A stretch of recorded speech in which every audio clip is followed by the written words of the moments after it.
నేను భారతీయ జనతా పార్టీ కార్యకర్తనండి. నాకు అనుచరులు ఎవరు ఉండరు, అంతా పార్టీ కార్యకర్తలు ఉంటారు. అయితే దీంట్లో మంత్రి సత్యకుమార్ అనుచరు దందా అని ఒక ప్రముఖ పత్రికలో వచ్చింది.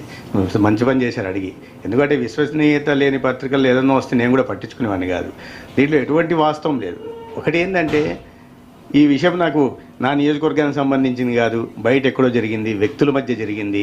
అయితే దీంట్లో ఒక విషయం చెప్పాలి. నేను ఎమ్మెల్యే గెలిచిన తర్వాత ఒక మాజీ మంత్రి ఆ ప్రభాకర్ అని ఎవరైతే ఉన్నారో ఆ వ్యక్తిని తీసుకొని నా దగ్గరికి వచ్చారు. వచ్చేదో ఇట్లా ఉందండి, మీ పార్టీలో ఒక ఎంపీపీ ఉన్నాడు కదా, ఆయనకి ఇలా వివాదం ఉంది అంటే నేను భూ వివాదాలు కానీ ఇంకోటి కానీ వెళ్ళండి, నాకు సంబంధం లేదు అని. మళ్ళీ తర్వాత ఒకసారి అడిగితే కూడా అదే మాట చెప్పా. అయినా ఇతను సరిసరికి ఆ బీజేపీలో చేరాడు. దాని ముందు వైసీపీలో ఉన్నాడు ఆదినారాయణ యాదవ్. ఆయన ఎన్నికల ముందు బీజేపీలోకి వచ్చి చేరాడు. ఆయన బీజేపీలో వచ్చి పార్టీ కార్యకర్తగా పనిచేశారు. నేను అడిగాను ఆయన్ని, అడిగితే ఆయన అన్నాడు, ఇది మాజీ మంత్రి నేను పార్ట్నర్స్ అండి, గతంలో మా మధ్య వివాదం ఉంది అంటే, మరి ఈ వివాదాలకు నా దగ్గరకు వస్తున్నారు కదా వాళ్ళని. లేదంటే మేమంతా ఉంది, మేము 10 సంవత్సరాల నుంచి నడుస్తూ ఉంది, అనేక సందర్భాల్లో అది ఇవి పెట్టుకున్నాం, కేసులు పెట్టుకున్నాం, ఇవన్నీ జరిగింది అంటే, నేను సరే ఇట్లాంటి విషయాల్లోకి నన్ను లాగద్దని నేను చెప్పలేదు అంతే. దాని తర్వాత నాకు విషయం కూడా తెలియదు. ఈరోజు పేపర్లో చూస్తే ఇది జరిగింది, నిన్న ఇట్లా ఏదో గొడవ జరిగిందని చెప్తే నేను ఏం జరిగిందని నేను నిన్న అడిగా, ఎస్పీ గారికి ఫోన్ చేసి అడిగాను. దాంట్లో పేరు రావడం, ఒక్కసారి ఇట్లాంటి రాస్తున్నప్పుడు, నేను ఇక్కడ ప్రభుత్వంలో మంత్రిగా ఉన్నాను, ఒక బాధ్యతాయుతమైన పదవిలో ఉన్నప్పుడు ఇటువంటి ఏదైనా వస్తున్నప్పుడు అంత పేరు రాస్తే వ్యక్తిత్వ హననానికి పాల్పడడం మంచిది కాదు. అసలు ఏది లేకుండా, లేదా నన్ను నిర్ధారణ చేసుకోవాలి మీకు ఏమైనా సంబంధం ఉందా అని. పార్టీలో ఉన్నారు కాబట్టి వాళ్ళు ఏదైనా వాళ్ళ మధ్య జరిగితే వివాదాలు జరిగిపోయి, ఆ వివాదాల్లో గతంలో ఇన్ని సంవత్సరాలుగా జరుగున్నాయనే విషయాన్ని అదే పత్రిక కూడా గతంలో జరిగిన వివాదాలు జరిగినప్పుడు నేను వెళ్ళింది ఇప్పుడు 9 నెలలు అయింది అక్కడికి వచ్చి, ఆ ప్రాంతానికి వెళ్ళి. ఈ 10 సంవత్సరాలుగా వివాదాలు నడుస్తున్నాయి. ఏ రకంగా ఎంత మాత్రం సబబు పేరు లాగడం అనేది, సరే అది ఆలోచించుకోవాలా.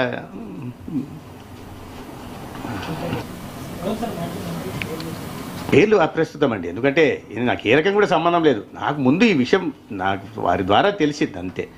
అంతేగాని ఆ విషయం తెలియడం కూడా, విషయం తెలిసింది కాబట్టి నీకు దీంట్లో ఇది ఉంది అంటే ఎలాగా? చాలా రోజుల నుంచి ఉన్నది. బీజేపీ వాళ్ళని వివాదాల్లోకి లాగుతున్నారు సార్ మీరు. ఎక్కడ వస్తున్నాయి వివాదాలు?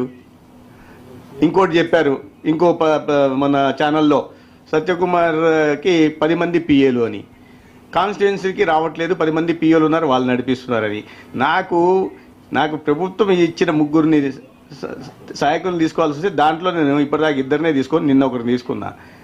నాకు ఇప్పటి నుంచి కాదు, పార్టీలో గతంలో ఎప్పటి నుంచి కూడా నాకు పార్టీ కార్యకర్తలు ఉండడం, ఏదైనా నాకు అవసరాలు తగినట్టు పనిచేయడం గతంలో కూడా చేస్తూ ఉన్నారు. 10 మంది ఒకేలా నిజంగానే ఉన్నారు అనుకుందాం అక్కడ ధర్మవరంలో. నేను లేనప్పుడు ప్రజలకు అందుబాటులో ఉంటూ వాళ్ళ పనులు చేస్తున్నారు. నిరంతరం 24/7 నా ఆఫీస్ అక్కడ అందుబాటులో ఉంటుంది. నేను తక్కువ సమయం వెళ్తున్నా, అది నేను సమాధానం చెప్పుకోవాల్సింది నా నియోజకవర్గ ప్రజలకు చెప్పుకోవాలి. ఆ ప్రజలు ఏం సంతోషంగానే ఉన్నారు, వెళ్ళినప్పుడంతా చెప్తుంటాను నా సమస్య ఏందని, వాళ్ళు కూడా గుర్తిస్తున్నారు. ఈ ఛానల్కి ఎందుకు అంత ఇబ్బంది వచ్చిందో, 10 పిఏలు ఉన్నారు, 10 మంది పిఏలు ఉన్నారు, 10 మంది పిఏలు. నేను ప్రభుత్వం మీద భారం, పెట్రోల్ తీసుకోవడానికి కూడా ఇష్టపడను. సరే వ్యక్తిగతంగా నేను ఏం చేస్తాను, నా టీంలో ఎంతమంది ఉంటారు, ఫోటోగ్రాఫర్ని కూడా ఒక పిఏ చేశారు, నా ఇంట్లో డ్రైవర్ని ఒక పిఏ చేసేసారు, ఇంట్లో వంట మనిషిని ఒక పిఏ చేశారు. ఈ రకంగా అంటే ఏదో పని కట్టుకొని చేసినట్టుగా అనిపిస్తూ ఉంటాయి కొన్ని విషయాలు చూస్తే. అవసరం మరి ఏమొచ్చిందో తెలియట్లా.